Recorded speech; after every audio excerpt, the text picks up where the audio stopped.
সিরাজগঞ্জের কামারখন্দে পরকীয়ার জেরে দুই সন্তানের জননী চাচিকে নিয়ে ভাতিজার উধাও হওয়ার ঘটনা ঘটেছে।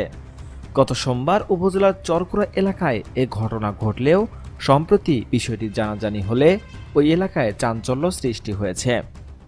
স্থানীয়রা বলছে, চরকুড়া এলাকার মালয়েশিয়ার প্রবাসী সাত্তার মোল্লার স্ত্রী আখি বেগমের সঙ্গে সাত্তারের ভাতিজা রাজমিস্ত্রি মোতালেবের পরকীয়া সম্পর্ক তৈরি হয়।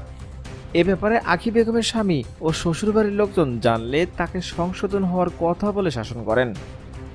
অন্যদিকে মোতালেবের পরিবার থেকে আখির সঙ্গে যোগাযোগ বন্ধ করতে বলা হয়। এক পর্যায়ে গত সোমবার রাতে আখি ও মোতালেব পালিয়ে যান। পরে পাবনার মোলাডবিতে মোতালেবের বোন পেয়ারা খাতুনের শ্বশুরবাড়িতে তাদের দুজনের সন্ধান পাওয়া যায়।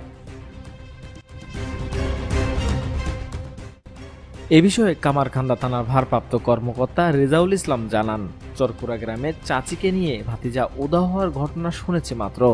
এ ঘটনায় আইনবিরোধী কোনো কার্যকলাপ ঘটলে ব্যবস্থা নেওয়া হবে। দর্শক, ভাতিজার সঙ্গে পালিয়ে গেছে দুই সন্তানের জননী চাচি। এ চাচির কি শাস্তি আপনারা আশা করছেন? জানতে চাই আপনাদের মূল্যবান মতামত। এখনকার মতো এখানে শেষ। পরবর্তী আপডেট নিউজ পেতে আমাদের সাথে থাকুন। ধন্যবাদ সবাইকে।